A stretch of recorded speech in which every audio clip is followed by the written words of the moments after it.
Oke Wak, jadi kisah yang akan aku bawakan malam ini adalah kisah yang datang dari Wawa aku yang bernama Kak Mei dari kota Lubuk Linggau, Sumatera Selatan. Halo Kak Mei, halo Lubuk Linggau. Nah jadi Wak, aku ceritain sedikit ya tentang latar belakangnya Kak Mei ini. Jadi Kak Mei ini tinggal bersama ayah dan ibu tirinya sejak kecil Wak. Ibu kandungnya Kak Mei ini sudah meninggal sejak Kak Mei ini duduk di bangku sekolah kelas 6 SD lah gitu. Dan di sela-sela kesibukannya saat gadis dulu Wak, sekarang Kak Mei udah menikah by the way, Kak Mei ini dulunya bekerja sebagai pelatih nari. Nah Kak Mei ini Wak juga dulunya memang orang yang sangat sensitif kali lah dengan hal-hal mistis. Tapi itu dulu, sekarang udah sangat berkurang kata Kak Mei. Karena Kak Mei itu udah kayak gak mau lagi ngerasain hal kayak gitu. Karena dulu kata Kak Mei, setiap kali dia berhubungan dengan hal-hal mistis, horor, hantu kayak gitu, kepala ini pasti pusing. Jadi kayak sering capek gitu lah Wak. Makanya mungkin Kak Mei ini udah melakukan ruqyah Kak, atau nutup mata batin apa kayak gimana lah jadinya. Oke, jadi udah gak pernah sensitif sedulu lagi.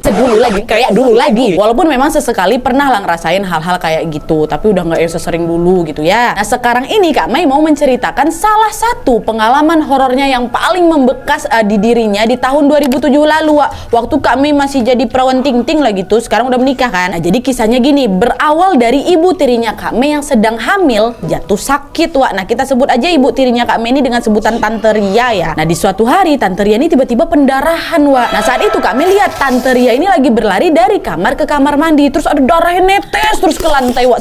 Dari ininya maaf ya, dari selangkangannya banyak kali darahnya. Nah melihat hal itu Kak Mei sempat aduh kasihan ya Tante Ria ini. Tapi Wak, karena Kak Mei ini tidak terlalu dekat sama ibu tirinya, jadi Kak Mei ini waktu itu cuma ditengoknya aja tuh Tante Ria. Dan dia sendiri memilih untuk tidak mau nanya kenapa Tante, ada apa Tante gitu. Enggak, didiamin aja tuh. Papa Kak Mei lah itu Wak yang ngebantu istrinya tuh Tante Ria ini dengan perasaan panik dan sedih kan. Dikira sih Om Tante Ria ini udah pendarahan karena keguguran. Kami sempat nanya tuh ke bapaknya, kenapa itu Pak Tante Ria? Mungkin keguguran mama tuh. Kami cuma jawab, oh cuma gitu aja Wak. Dan akhirnya udahlah, setelah itu Tante Ria pun langsunglah dibawa ke rumah sakit. Nah pada saat itu kami nggak tahu nih apa hasilnya, karena setelah melihat Tante Ria dibawa ke rumah sakit, kami langsung pergi tuh keluar rumah dan pulang malam gitulah, karena memang harus ngajar nari tadi. Nah terus gimana Tante Ria? Nah ternyata Wak, meskipun Tante Ria ini sudah mengalami pendarahan hebat, tetapi ya bisa dibilang alhamdulillahnya lah, saat itu bayi yang ada dalam kandungan Tante Ria ini masih selamat Wak. Tante Ria tidak keguguran. Nah tapi meskipun sudah dibawa ke rumah sakit, pendarahan Tante Ria ini tetap aja masih terjadi dan gak berhenti-henti loh Wak, sampai beberapa minggu setelahnya. Mungkin hampir sebulan lebih tuh kayak Tante Ria ini harus bolak-balik dirawat di rumah sakit Nat, kata Kak Mei. Dan kan hal itu badan Tante Ria ini udah kayak lemas sekali lah, mukanya pucat, gak bergairah, lemas sekali pokoknya. Sampai di satu titik Tante Ria ini harus dirawat sampai 1 minggu gitu loh Wak di rumah sakit. Nah pas Tante Ria lagi nginep di rumah sakit, inilah kejadian horor tak terlupakan oleh si Kak Mei ini pun terjadi.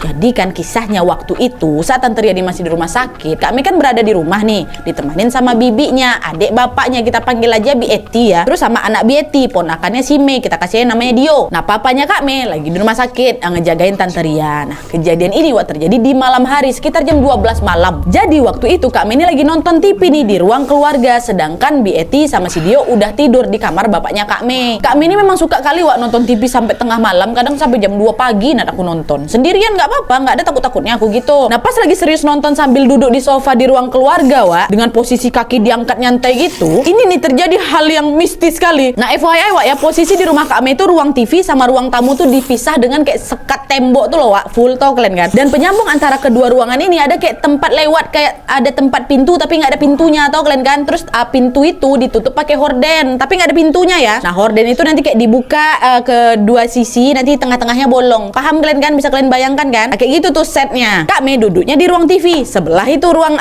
tamu kan. Nah pas lagi asik-asik nonton Wak, tiba-tiba dari ruang tamu Kak Mei ngelihat ada bayangan yang jelas sekali. Ini bukan kayak bayangan sekelebat kayak gitu aja yang enggak Wak, tapi bayangan ini tuh terlihat seperti nyata gitu kata Kak Mei. Hampir solid gitu lah, hampir berbentuk sosok Nat. Karena Kak Mei pada saat itu bisa melihat bayangannya tuh kayak ada rambutnya panjang pula tuh sampai paha. Terus tingginya tuh sekira-kira seukuran orang dewasa kalau misalnya berdiri di atas sofa. Kebayang kalian kan tingginya seberapa tuh. Tapi memang pada saat itu Kak Mei nggak ngelihat mukanya tuh kayak gimana karena ketutup sama horden pembatas tadi itu. Dan yang Kak Mei lihat sangat jelas adalah bayangan itu nggak stuck loh, bayangan tuh berjalan nembus, aduh merinding, nembus dinding pembatas antara ruang tamu sama ruang TV kan, lewat ya kan, set, terus dia menuju masuk ke kamar bapaknya. Karena pas pula Wak, posisi tembok kamar si Om ini berada di belakang TV tempat si Mei duduk itu.